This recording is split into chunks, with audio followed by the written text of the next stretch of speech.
अल्हम्दुलिल्लाहि रब्बिल आलमीन वस्सलातु वस्सलामु अला रसूलिहिल करीम अम्मा बाद क़ालल्लाहु तआला या अय्युहल्लज़ीना आमनू कुतिबा अलैकुमुस्सियाम कमा कुतिबा अलल्लज़ीना मिन क़ब्लिकुम लअल्लकुम तत्तक़ून वक़ाल अन्नबिय्यु सल्लल्लाहु अलैहि वसल्लम मन सामा रमज़ाना ईमानन व इह्तिसाबन गुफ़िरा लहु मा तक़द्दम मिन ज़ंबिहि वक़ाल अन्नबिय्यु सल्लल्लाहु अलैहि वसल्लम फ़ी मौज़िइन आख़र इज़ा दख़ल रमज़ान फ़ुतिहत अबवाबुस समा व ग़ुल्लिक़त अबवाबुन नार व सुफ़्फ़िदतिश शयातीन व युनादी मुनादिम मिनस समा या बाग़ियल खैर अक़बिल व या बाग़ियश शर अक़सिर।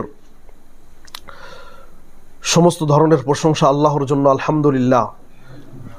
दरुद व सालाम बर्षित होक आमादेर प्रिय नबीर ओपर सल्लल्लाहु आलैहि वसल्लम।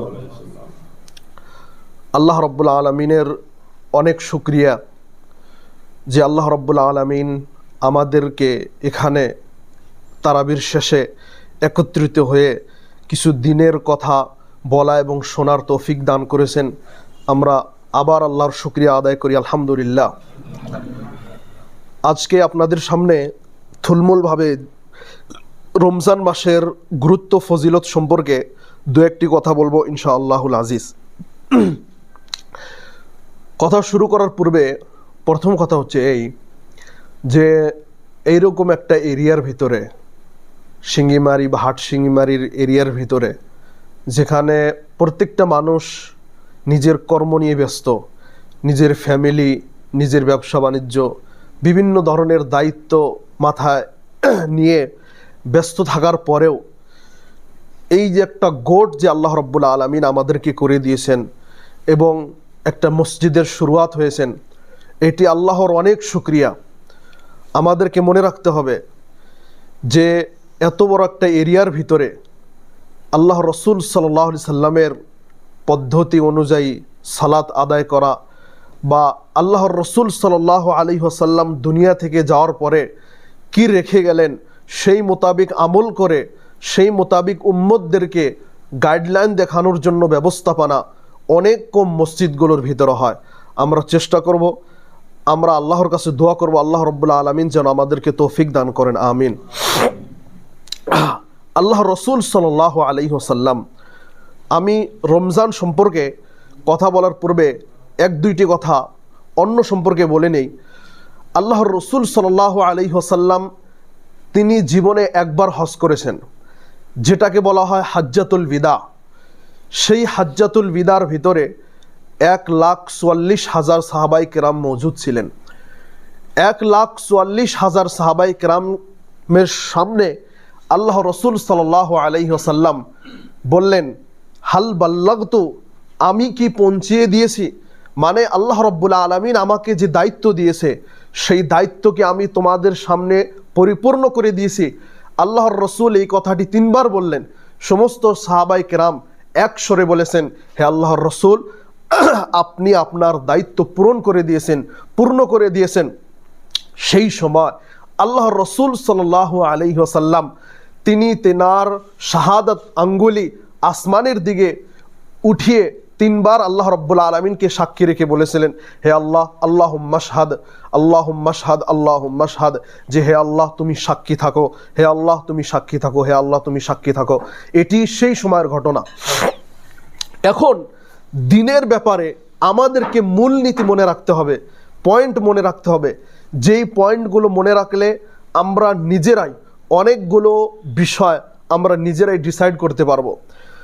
প্রথম একটি গুরুত্বপূর্ণ পয়েন্ট হচ্ছে এই, আল্লাহর রসুল সাল্লাল্লাহু আলাইহি ওয়াসাল্লাম যেই দিন বিদায় হজের ভাষণ দেন, বিদায় হজের ভাষণের ভিতরে অনেক গুরুত্বপূর্ণ কথা বলেন। সেই গুরুত্বপূর্ণ কথার মধ্যে একটি গুরুত্বপূর্ণ কথা বা একটি গুরুত্বপূর্ণ হাদিস হচ্ছে আল্লাহ রসুল বলেন, তারাকতু ফিকুম আমরাইন লান তাদিল্লু মা তামাসসাকতুম বিহিমা কিতাবাল্লাহি ওয়া সুন্নাত নাবিয়্যি, যে তোমরা ততক্ষণ পর্যন্ত পথভ্রষ্ট হবে না যতক্ষণ পর্যন্ত তোমরা কোরআন এবং সহিহ হাদিসকে ধরে রাখবে। আল্লাহ রসুল সাল্লাল্লাহু আলাইহি ওয়াসাল্লাম এই কথাটি বিদায় হজের ভাষণে স্পষ্ট আকারে বলেন।